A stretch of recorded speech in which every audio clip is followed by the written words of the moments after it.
Hello everyone. Welcome back to the Dr. Ona Show.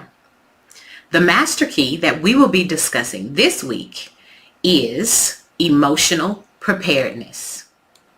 Last week we had the opportunity to just briefly discuss emotional conflict, emotional capacity, and emotional triggers. As we know, our emotions are good and bad, and we must appropriately handle our emotions.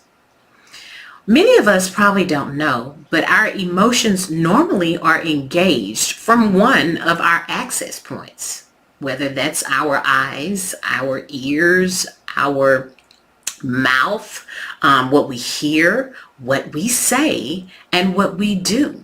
Those access points cause the most emotions. Those things that cause emotional conflict, those things that cause emotional triggers, but also we have to look at our emotional capacity. So what is emotional preparedness?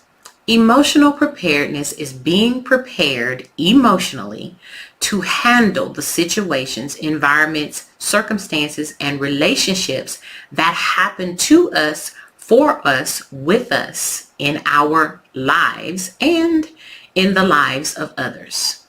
Being prepared, which is dealing with self. And I always say this, that we have to evaluate ourselves. We are that common denominator, that common element, or that crucial element as to how situations may transpire. Emotional preparedness is self-identity. What it is that we believe about ourselves, our belief system regarding our lives, our purpose, our goals, our dreams. Not what we were told, not what we were taught, not what our mother thinks, our father thinks, our job thinks, not what our friends think, not what our husbands or our wives or anyone else thinks, our co-workers, no one.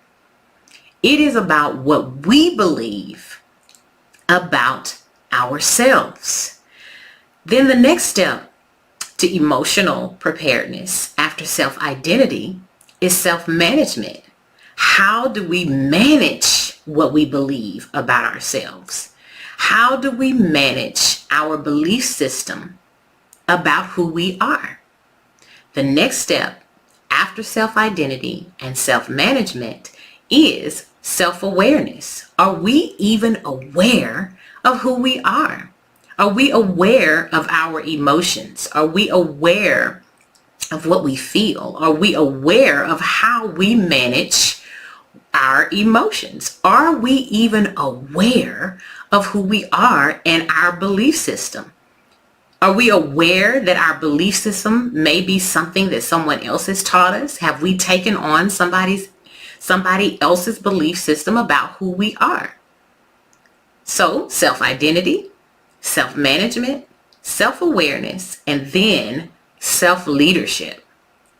How do we lead our own lives? How do we make those decisions according to our beliefs? Are we making decisions according to those moral principles and standards that we truly believe in? And then the one that I like the most is self-efficacy.